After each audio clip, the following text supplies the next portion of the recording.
আপনাদের দলের দু গ্রুপের সংঘর্ষ, নরসিংদীর আলোকবালি ইউনিয়ন বিএনপির আহ্বায়ক এবং বহিষ্কৃত সদস্য সচিবের মধ্যে সংঘর্ষ। সেই খবর সংগ্রহ করতে হাসপাতালে গিয়ে বহিষ্কৃত নেতার আক্রমণের শিকার হলেন আমার সহকর্মী আইয়ুব খান সরকার।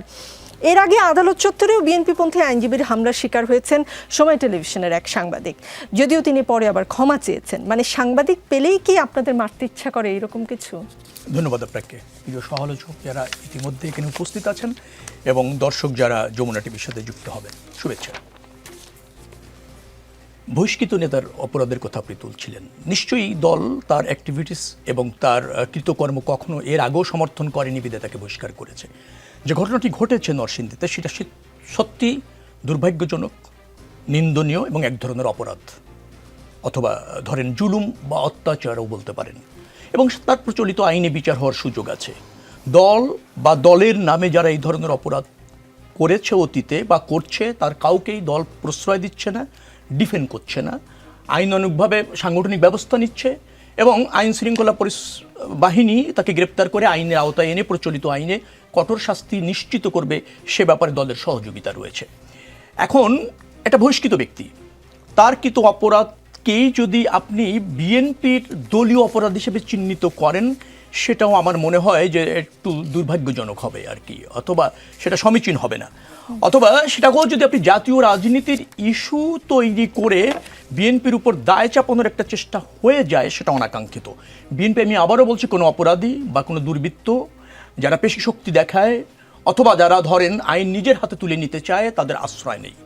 তবে এই চেষ্টার বিএনপি অব্যাহত রেখেছে। প্রায় 7,000-এর কাছাকাছি নেতাকর্মীকে বহিষ্কার করা হয়েছে এবং দল এ ব্যাপারে, আমি আবারও বলছি, শূন্য সহনীয়। যার ফলে এটাকে অপরাধ হিসেবে দেখুন এবং তাদেরকে আইনের আওতায় এনে কঠোর শাস্তি নিশ্চিত করুন। জি, নিজের ভেরিফাইড ফেসবুক পেজে দেয়া এক পোস্টে আপনাদের দলের ভারপ্রাপ্ত চেয়ারম্যান তারেক রহমানও বলেছেন, নানা অভিযোগে বিএনপির 7,000-এর বেশি দলীয় সদস্যদের বিরুদ্ধে সাংগঠনিক ব্যবস্থা নেওয়া হয়েছে। দুর্নীতি, চাঁদাবাজি, অসদাচরণের দায়ে কেউ পদচ্যুত হয়েছেন, আবার অনেকেই বহিষ্কৃত হয়েছেন। ওই পোস্টে তারেক রহমান সাহেব লেখেন, শৃঙ্খলা কোনো দুর্বলতা নয়, বরং সেটিই আমাদের শক্তি। নিজেদের সদস্যদের দায়বদ্ধ করার মাধ্যমে আবারও প্রমাণ হলো যে বিএনপি সততার ব্যাপারে আন্তরিক এবং আমরা ক্ষমতাসীনদের কাছে যেসব মানদণ্ড দাবি করি, নিজেদেরও ঠিক সেই একই মানদণ্ডে দাঁড় করে। এভাবেই বিএনপি জনগণের, বিশেষ করে তরুণদের আস্থা পুনর্গঠন করতে চায় বলে তারেক রহমান সাহেব জানিয়েছেন। 1 বছরের মতো সময়ে বিএনপির 7,000 নেতাকর্মীদের নানা অপরাধ অপকর্মের দায়ে বহিষ্কার করা হয়েছে বা যে কোনো সাংগঠনিক সাজা দেওয়া হয়েছে, যা হয়তো অন্য কোনো দল করেনি। এটা হয়তো বা প্রশংসার দাবিদার। কিন্তু এই যে বিশাল সংখ্যক নেতাকর্মী বহিষ্কার করলেন, এতে আসলেই কি দলের শৃঙ্খলা ফিরল? যদি না ফিরে, কেন ফিরেনি? না, শৃঙ্খলা ফিরছে। আপনি দেখেন, ফ্যাসিবাদ বিরোধী আন্দোলনে বিএনপির 60 লাখ নেতাকর্মী আসামি ছিল, 1,60,000-এর মতো মামলা ছিল। এইরকমভাবে নির্যাতিত একটা বৃহত্তর জনগোষ্ঠী বা নেতাকর্মী, অভ্যুত্থানের পর তাদেরকে শৃঙ্খলার মধ্যে রাখা, তারা তো নির্যাতিত কোনো না কোনোভাবে, তাদের সম্পদ দখল হয়েছে, তারাও সমাজে নিগৃহীত হয়েছে, বঞ্চিত হয়েছে, দমনপীড়নের শিকার হয়েছে। তো এই 5ই আগস্টের পর এত বড় দল, যদি আপনি 40% বিএনপির আপনি সমর্থকও ধরেন, যেটা স্থায়ী, কোনো কোনো সময় তো দলের সমর্থন আরও বেড়ে যায়, ভোট হলে আরও বাড়তে পারে, সেটা ভিন্ন জিনিস, কমতেও পারে। কিন্তু ধরেন 40% ধরা হয় বিএনপির, এবং একটা সময় আওয়ামী লীগের কথা বলা হতো 35 থেকে 40%-এর মতো নেতাকর্মীরা এই দলের সাথে যুক্ত থাকে। তাহলে প্রায় 7 কোটির কাছাকাছি মানুষ এই দলের কর্মী, না হলে শুভানুধ্যায়ী অথবা সমর্থক।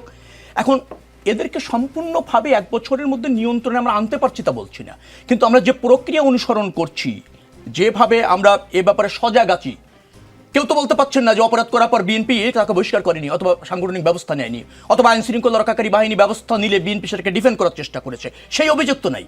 তো 1 বছরে যেহেতু শুরু হয়েছে, আমার বিশ্বাস হচ্ছে যে স্টার্ট আছে তারেক রহমান সাহেবের যে অঙ্গীকার করেছে দেশবাসীর কাছে, অথবা যেভাবে বিএনপিকে রিপ্রেজেন্ট করতে চেয়েছে, সেটা দল ধারণ করে, আমরা ধারণ করি।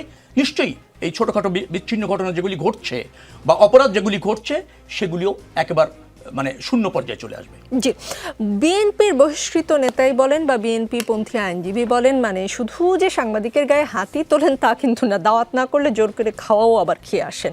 বিএনপি নেতাকর্মীদের দাওয়াত না দিয়ে মাদ্রাসা কর্তৃপক্ষের আয়োজন করা সব খাবার খেয়েও নষ্ট করে ফেলেছেন গুলিশাখালী ইউনিয়নের 9 নম্বর ওয়ার্ড বিএনপির সভাপতি, সাধারণ সম্পাদক ও তার অনুসারীরা।